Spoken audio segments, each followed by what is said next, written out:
Hello everyone, welcome back to the channel. FPL Davecorp here, and as promised, today Wednesday I had mentioned we would be going through how my team is shaping up. The previous videos have been updating us on how the different players or assets are performing in preseason, how the different teams have been faring, and the different targets we are looking at.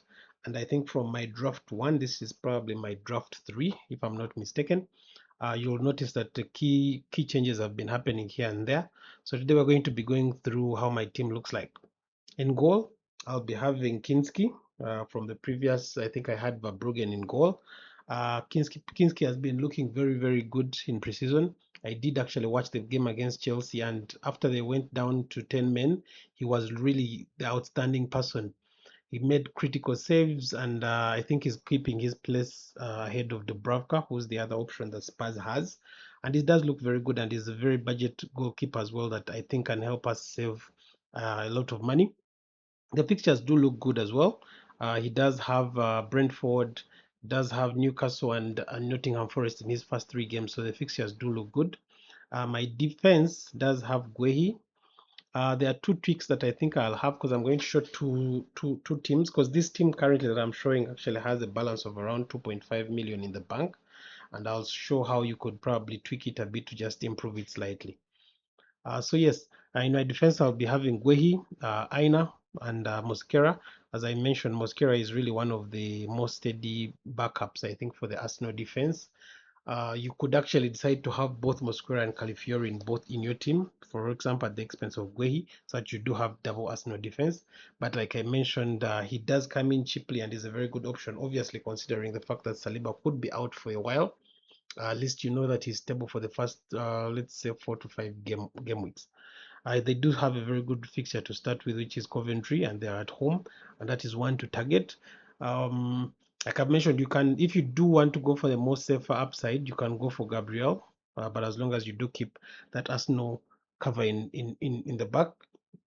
The second fixtures is against Aston Villa, and the third is against Chelsea, which is a bit tricky. But this is an Arsenal defense that is tried and tested, so it's something we expect them to still manage. Aina comes in as well. He has a good fixture against Leeds. He follows up with Liverpool and then light Tottenham. But this is also another option that you could go for. But that Nottingham defense always looks steady, and the offense actually provides some attacking returns as well. We do have Guehi, who has also very good fixtures to start with. He starts with Bournemouth, Crystal Palace, and Coventry. So I would love to have that Manchester City back also in mind. In my midfield is covered with Cole Palmer, who's still I think someone I'm still monitoring because his preseason has not looked any better. And for someone worth that money, obviously he's not as expensive as he has been before because he's at 9.5. But the fixtures look good, the first 2 especially before they play Arsenal in the 3rd game week.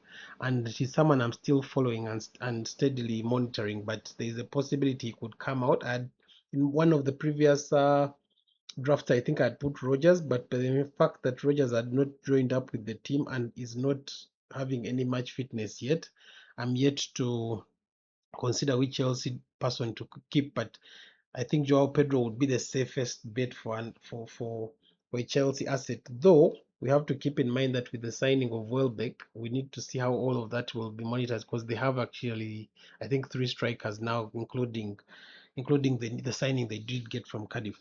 So that is something to monitor. Obviously, Cunha is also in this team, but he can easily be upgraded to Bruno Fernandes, which is something I'll show you in the next tweak. I do have Lefi, who's very good with Defcon and also has a very good fixture to start with. Then we do get to have Gross, who's one of those that is always involved in his own all set pieces for Brighton, and is always involved in the assists as well. Soboslai, I think, is a no-brainer for now because he does the same thing. We wait to see who will be taking the penalties for Liverpool. It could either be Isak or him, but at least we know on free kicks and corner kicks, Soboslai is also involved. The last game in preseason, he wasn't as involved as the previous 2, but with him with the armband also in a couple of games, I believe he's a very safe bet for a Liverpool attack that has the best, I think, fixtures to start with. Really, they have Newcastle, Nottingham Forest, and Ipswich in their first 3, so it's important to have that coverage at least in midfield or in the attack if you're going for someone like an Isak, since Ekitike will be out for a while. But like I mentioned, to go with the Liverpool goalkeeper with defense is something that I really wouldn't advise. In my attack, it's a no-brainer. It's Haaland who will definitely be the captain unless Bruno Fernandes comes into the team. The fixtures look good. Bournemouth, Crystal Palace, and Coventry in his first three. There's a possibility of even going for a triple captain in game week 3 on him against Coventry, but we wait to see the Coventry side how it adapts to the Premier League. Then Watkins is also in. My bench would have Dubrovka, so that there's a easy cover up for Kinski in case one starts and the other will have to start. Mikolenko and Luke Shaw. Luke Shaw can come into that team obviously, and probably for a person like Palmer or a Watkins, because that fixture for Manchester United should also be a good one. So that's how currently it is looking. And like I've mentioned, there is a different way in which you can tweak it a bit. So this is tweaked well to cover the 2.5 million that I mentioned was in the bank. Obviously, the new inclusions is Bruno Fernandes, like I mentioned. He does come in for instead of Acuna. Acuna just rejoined with the team, I think yesterday or yesterday but one. But the Manchester United fixtures look very, very impressive. Hull City, Ipswich, and Everton in their first three. I think someone like a Bruno Fernandes has to start, and he also gives you an alternative captain choice for you to look at. So that is something that have changed in this. Then also Luke Shaw did come out for a Maguire, still targeting the Manchester United fixtures, and their defense obviously was getting improved under Carrick. So that is something we also continue to monitor. Who else I think yeah, obviously Calvert-Lewin as well coming in for Watkins. He has been impressive during the preseason, and the Leeds fixtures are in the worst. He finished the season on a high. I think he gave me a couple of goals and assists towards the end of last season that helped my rank to go very high because I did finish in the top 50k.